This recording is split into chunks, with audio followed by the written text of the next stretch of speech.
Magandang araw po. Ako si Sergeant Dayanan, 880085, Philippine Army. Kwento ko lang dito yung karanasan ko sa Bungabong Peak na nasa likod ko. Tapos ito, yung sa kaliwa ko is Basilan Peak. Ngayon, umpisahan ko sa 2012. 2012, gano'n naman. Hindi pa rin nagbabago yung kalaban natin. Hirap mag-operate dito ng 2012. 2012, April 12. Ito ang Bungabong Peak, malapit sa Maluso. Halos tad-tad ng IED. Halos tad-tad. Ngayon, ang batalyon namin is 4th Battalion. 4 batalyon. Ngayon, habang nag-ooperate kami dyan, gano'n naman, stick ang ginagamit. Malaking tulong din sa amin na isang operating troops na ang company ko is starting company warrior, na ang CEO ko si Sir Magandayaw. Proud din ako kay Sir Magandayaw kasi tinuro niya lahat. Tapos nag-request din siya noon sa mga counterpart natin, ng mga Amerikano dito sa Tipo-Tipo, dito ngayon sa dito sa batalyon, na magpaturo kung ano ang magandang gagawin dahil sa sobrang daming ID. Ngayon, inisyuan kami ng counterpart namin, ng mga Amerikano, na binigyan kami ng detector. Ngayon, ang detector, hindi tumatagal, kunti mo lang, 1 or 2 ang binigay noon. Nakapag-isip kami na kami mga lead scout, kasi kagraduate ko lang ng Ranger yun. Kagraduate ko lang ng Ranger 2012. Kasi nag-Ranger ako noon 2011, February 15, mahal na araw, di-reception kami sa Ranger Regiment. Pag-graduate ko, yun na, naging lead scout na ako. Masaya na ako, lead scout ako kasi magaan ang dala ko. M16 dala ko, sir. Ngayon, M16, yung haba. Okay. Operate. Akong lead scout. Ngayon, itong sa likod ko, yung guide, tubo siya. Ganun pa rin. Hindi ang nangyari sa akin. Hindi ako naging lead scout. Nangyari, akong lead scout sa kahoy na hawak-hawak ko or yung detector na binigay noon ang counterpart. Yun, para sa ID. Kasi natatakot kami na kasi marami ng mga tropa na nasabugan. Lalo dito, mag-operate yan na bigla-bigla. Sabi na, halt. Short hold. Ngayon, hindi kailangan dito na kagad. Naupo ka kagad. Bago ka uupo, tingnan mo muna kung may ID. Kasi ang ID dito, dalawang klase. Isang sinulid, kaliit na sinulid yun. Hindi mo makita yun kapag kung mabilis ka maglakad dito, hindi mo makita ang sinulid Makakuan mo na lang, tidyakan. Tapos ang ID dito is series. Kapag nakuan kayo, operasyon, nakapile man tayo, formasyon, file, naglalakad yan. Ang ID dito kabilaan, nakasiris. Kapag sumabog ang isa, swerte ka na lead scout, nag-guide ka, kung hindi ka mahagip sa ID. Hindi ka mahagip. Pero itong katim mo na sa likod mo, mahagip talaga. Minsan dami, wounded, sharp nail, swerte na kung mabuhay pa. Tapos, ang isang dito, ang isang IED pa, yung pressure. Yung maupuan mo, pag upo mo, hindi puputok. Pero pagkatayo nyo, pagsabi na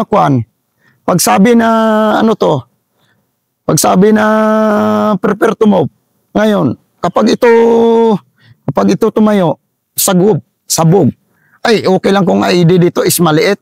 Kung makita nyo, kung lulubog yung kalabaw, kung maligo ang kalabaw sa putikan, kung gaano kalaki yan, mas malaki pang iba dyan. Ang iba naman, medyo maliit kunti dyan. Pero, kasi tapos ang nila dito, sharp nail. Ang sharp nail nila dito talaga, hindi yung lang. Sinasadya nila magpakat ng bakal eh. Bakal, ikat yun. Triangle na bakal yun. Katin nila. Tapos may matalim yun. 3 talim yun eh. Kabilaan, 3 tusok. Tapos yung pako, na putol-putol. Okay lang kung pako na tuwid. Kung tatama yun, okay. Pag ganun. Ang ginagawa, tinitupi.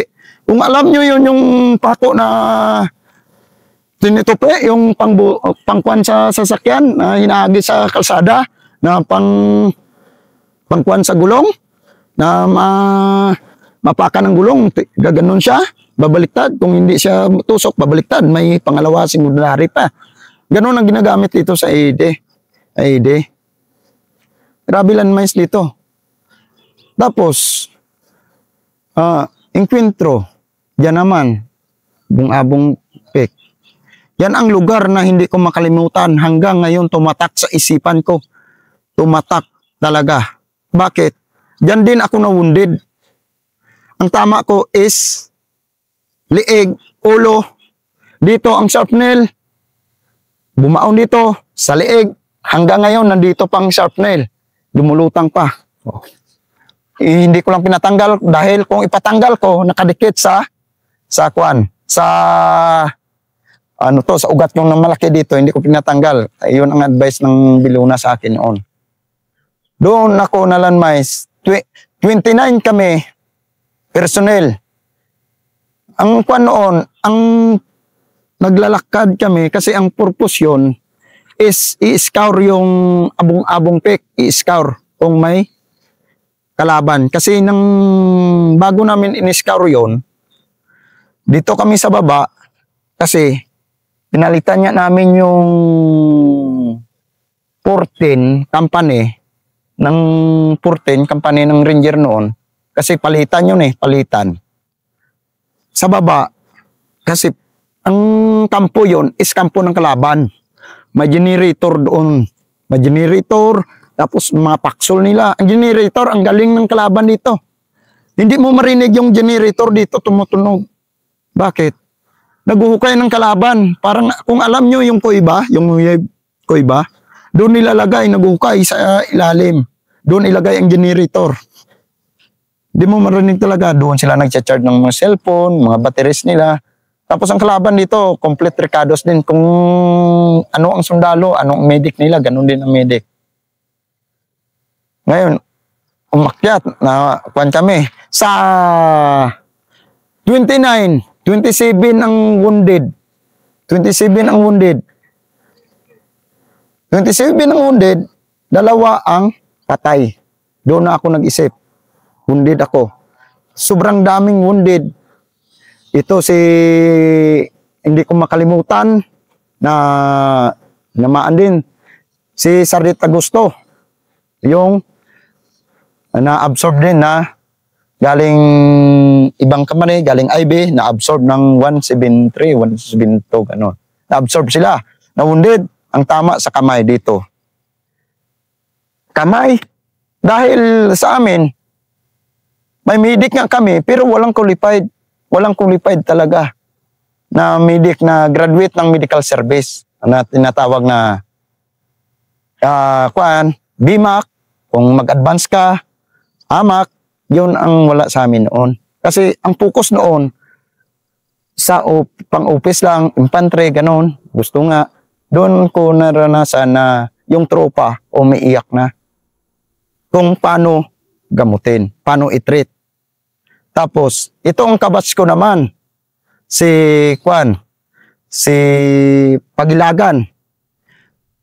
Spinal cord ang tama yon. spinal cord ang tama.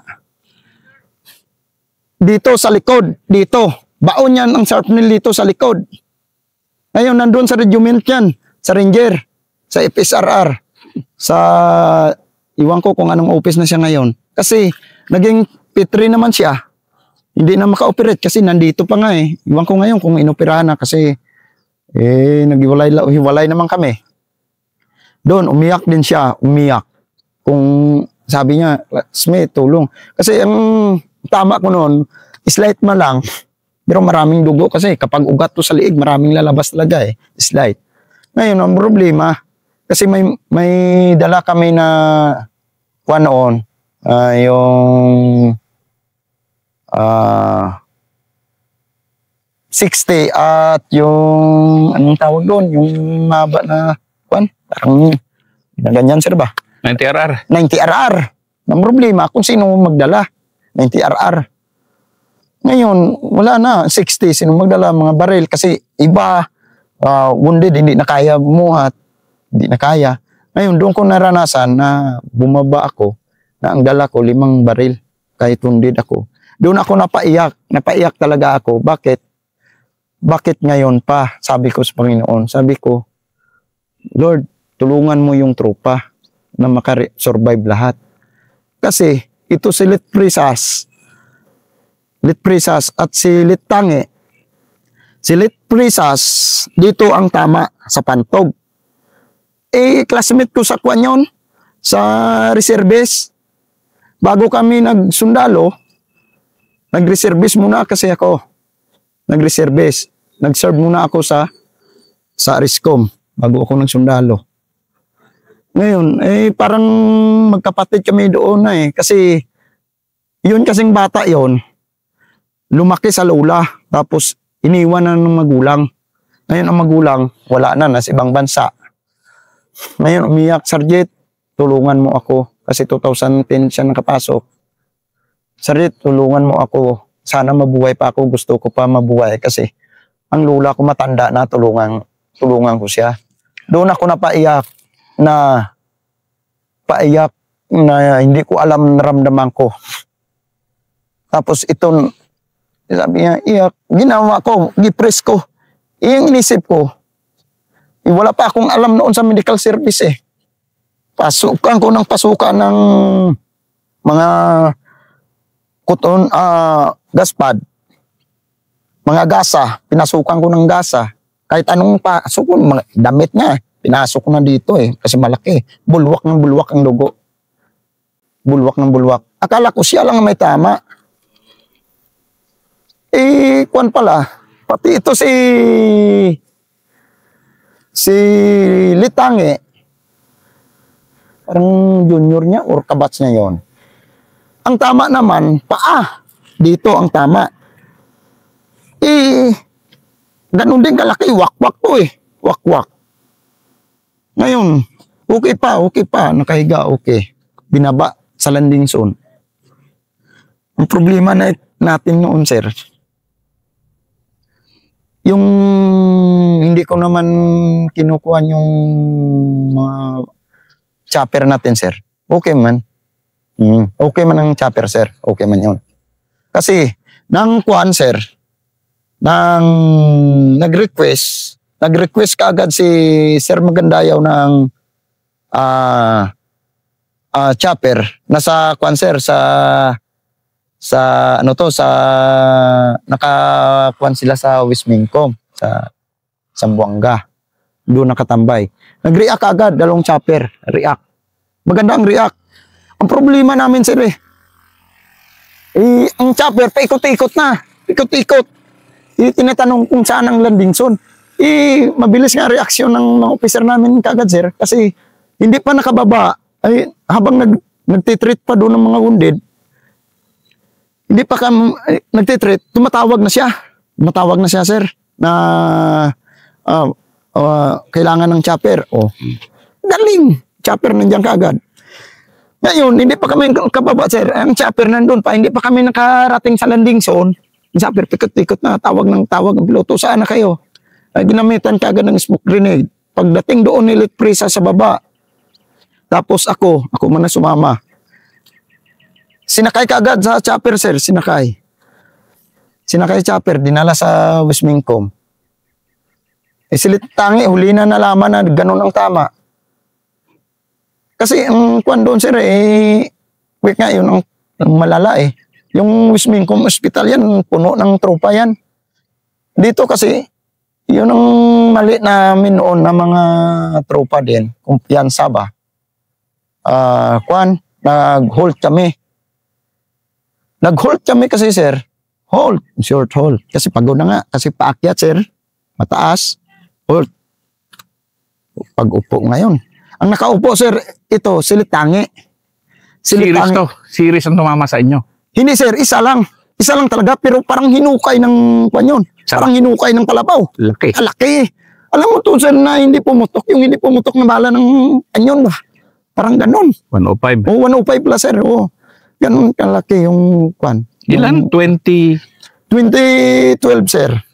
Ilan ang WIA sa inyo? Ang WIA, sir, is 27. Tapos yung Kia, dalawa ang Kia, sir.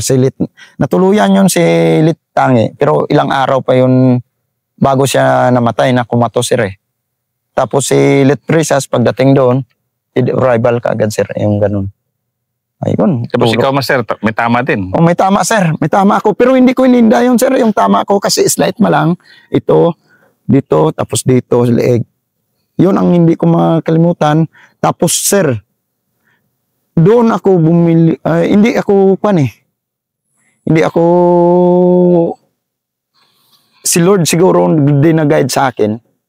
Kasi malakas, nalangin talaga ako parati. Ang number 1 talaga sa atin, wag natin pang kalimutan talaga si Lord, si God. Yan ang kwan. Magdasal. Kahit anong hirap, anong kwan, magdasal. Kasi lumipad ako ng 15 meters, sir eh. 15 meters. Pasalamat ako, yung barrel ko, sir, hindi ko binaba yung M16 ko. Naka-sling ako. Lumipad ako, sir eh. Prepare to move. Litangi, sir. Silitangi, sir. Lumipad din. Lumipad ako 15 meters. Hindi ko, ang tropa nagliparan din, sir eh. Nagliparan. Parang, brutal talaga na nagliparan sa lakas. Tapos, wala. Parang 5 minutes or ilang seconds ako na walang nakita, sir. Sabi ko, patay na yata ako, sabi ko. Kapa kagad ako. Kapa ako, sir. Sabi ko, walang tama. Thank you, Lord, sabi ko. Pero bingi na ako, sir. Bingi na ako. Wala akong nararamdaman na. Tapos manhid, ito, manhid na, sir. Kalating katawan ko, manhid na. Doon na, manhid na yun. Pero hindi ko ininda. Doon ko na isip na may tinatawag na spirit, sir ba? Spirit ng isang ranger na bagong graduate. Bakit? Yun talaga ang dinala ko. Hindi to yabang, hindi to tikal. Pero yun ang spirit. Kapag graduate ka ng ranger course na isang musang ka, proud ka talaga. Kahit tinamaan ka, gusto mo pa talagang i-recover yung tropa mo talaga. Gagawa ka ng paraan. Lalo kung magkasama kayo na araw-araw, tapos maganda yung samahan ng isang kumpanya na kung anong mayroon siya, na kung anong about financial, about sa mga problema sa pamilya, yung kung sa Ilonggo, Laygay, kung sa Tagalog is payo. Mga payo, kukuha ng payo sa mga senior na may karanasan na. Yun ang pinaka-the best talaga na samahan sa isang kumpanya na sulit buo. Yun ang pinaka-the best talaga. Tapos, yun na nga, sir. Medyo nalayo ako ng kwento. Pero maganda yan, master. Ituloy mo lang yun kasi ito mga ganitong kwento kasi mapapanood to ng mga mas bata sa'yo, retired ka naman na mas pero dito nila makikita kasi yung yung ganito ka-solid na samahan. Ayan, nandito tayo. Yan na, nakikita na natin si Basilan Peak mo. Yan ang playground mo eh. Nakikita na pala. Dahan-dahan, si Basilan Peak mo. Yan si playground. Ayan na siya. Basilan Peak, yun. Ito nangyari sa likod. Pero sa likod, dito naman. Hindi makita. Itong abong-abong Peak, hindi pa makita. Ayan, bundok mataas. Mamaya, makita yan mamaya. Yan. Dito ka, master, napaka-elite kasi na unit pinanggalingan mo. Pero dito ka nagsimula kasi ba? Tapos yung bagong graduate, Kanina tawa-tawa ka dahil ay sarap na maging lead scout dahil magaan yun. Hindi na magaan, di ba? Pero, yun naman, sus, Ginoo, kung na-IED naman, talaga. Yun nga, sir, eh. Tapos, yun na nga, sir, maraming wounded. Ayun, ang chopper, pabalik-balik. Ito, tapos yung mga, doon mo makita, sir, yung mga team leader noon, ng mga senior, mga team leader, kahit wounded sila, paano nila i-manage ang tao? Kamusta? Tama. Kaya mo yan. Si Sarito Bes, master na ngayon, nasa Ranger pa rin. Master Tubis? Sir. Sa Marawi? Sir. Ngayon, nandyan pa rin siya sa sa dating 13 company, pero ngayon, 17 na yata siya rin, 17 company na. Kasi binuwag nga. Yun na nga. Nandyan pa rin siya. Yun. Team leader siya noon, mga tama, dami siyang tama. Yun, ditong tama, sir. Dito sa paa. Sa pang tama. Shrapnel din, kalaki ng shrapnel. Yun nga ang sabi ko, na kinat na bakal na parang triangle. Yun ang tumatama dito. Yun, kalalaki kung tamaan. Swerte na kung hindi ka madibdib, hindi ka makilikili, at hindi ka mapantog. Kasi ang patal mo lang natin, ulo. Kung mapaapa lang, okay pa yan. Kapag, okay lang maputulan ng paa, wag lang mapital na tama talaga. Ang karamihan talaga, kasi, kilikili talaga eh. Tapos, pero, master, yun ba? Very professional soldier ka ngayon. Ano yung naituro sa'yo yung mga unang ganyan mo na mga karanasan sa pagiging, nasa DRC ka? Oo, sir. Ano yung mga natutunan? Ano yung mga dala-dala mo? Yung unang dalawa mong ganyan? Ang tinandaan ko lang dito, sir, yung 3 S talaga eh. Ganon? Spiritual, spirit, stamina. Tapos, sa mga senior ko talaga, hindi man ako makarating sa ganitong profesyon ko bilang isang warrior na kwento. Kung hindi dahil sa mga senior ko dati, umpisa 2010 hanggang ngayon na dito pa rin ako, still pa rin. Kung anong natutunan ko na maganda sa mga senior ko na umpisa 2010 hanggang ngayon, nandito ako sa 113 DRC, 11 Division. Kung anong natutunan ko, isishare ko sa mga bata na nandito ngayon, kahit sino, kahit under kami kasi kami ngayon 113 DRC, under kami ng 45th Battalion, kasi upon kami. Tuloy-tuloy pa rin, nagtuturo pa rin ako. Kung anong alam ko, titipis at sa mga firing. Kung anong, lalo ngayon, medyo marami akong alam. Graduate na din ako ng medical service. Graduate ako ng BMAC. Baka next year mag-amak naman ako para madagdagan naman yung knowledge ko, para maturo ko naman. Kung hindi dahil sa mga senior, hindi ko marating to maging warrior. Kasi yung tinuturo nila na mga titipis na lakad, tapos nandito ako sa Basilan, bumalik naman ako dito, yun naman ang ina-apply ko ngayon sa mga junior ko, mga bagong sundalo. Kasi nakita ko ngayon dito, dumating ako ng itong ng April 1. Nakita ko ngayon, tapos nagtatanong ako ng mga senior ko din na medyo matagal na dito, kung ano pa rin ang mga titipis ng kalaban. Ganun pa rin sila. Tapos may IEDs pa rin dito.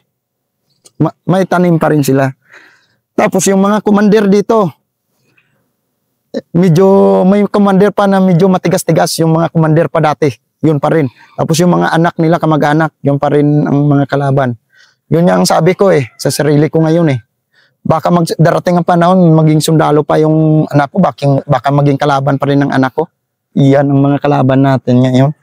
Sana, hiling ko lang sa mga kalaban, sana gayahin natin yung hulo. Peaceful na ang hulo. At sa mga civilian din na nandito sa Basilan. Kung sana, gayahin yung hulo, peaceful na, maganda, para maging maayos na ang natin. Maayos na yung lugar nyo. Kasi kung ang sundalo, gusto ng sundalo maging peaceful eh. Tingnan nyo ang Hulo ngayon. Peaceful na, may boulevard na sila pasyalan, liwi na yung mga tao, gagalaw-galaw. Okay na, kahit saan ka mamasyal na beach, okay na eh. Ito ang Basilan, sana maging mayaman na lugar to. Mayaman, kung sa mayaman. Maraming tourist spot dito eh.